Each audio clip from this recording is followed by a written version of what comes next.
So there are different kinds of facials. Fruit facial ഉണ്ട്, biotic ഉണ്ട്, diamond, pearl, ഇതൊക്കെ ഞാൻ കേട്ടിട്ടുള്ളതാണ്, ഞാൻ ചെയ്തിട്ടുള്ളത്.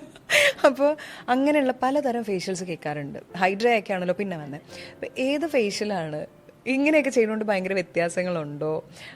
ഫേഷ്യൽ ഏതാണ് നല്ല ഫേഷ്യൽ? ഞാൻ അങ്ങനെ റെക്കമെൻഡ് ചെയ്യില്ല ഫേഷ്യൽസ്. ബിക്കോസ് അവർ അതിൻ്റെ മെയിൻ റീസൺ നമ്മൾ തന്നെയാണ്. Because people want an instant result. അപ്പോൾ അവരെന്ത് ചെയ്യും, അതിന് വേണ്ടിയിട്ടുള്ള കുറച്ചുകൂടെ സ്ട്രോങ്ങർ ബ്ലീച്ചിങ് ഏജൻറ്റ്സ് അത് ഉപയോഗിക്കും, which might cause a skin irritation in the long run. ഒരു പ്രോപ്പർ സ്കിൻ കെയർ നമ്മൾ first let us love the skin we have. Okay, accepted your skin tone might change 1 or 2 shades if you take proper care. You're not going to become very fair.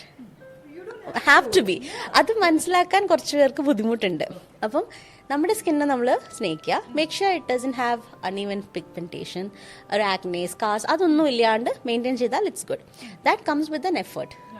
Okay, that comes with an effort. അല്ലാണ്ട് പോയി instant result എന്ന് പറയുമ്പോഴാണ് the people who are offering the services also will be pushed into using harsh chemicals. അതുകൊണ്ട് ഞാൻ അതൊന്നും തന്നെ പറയില്ല.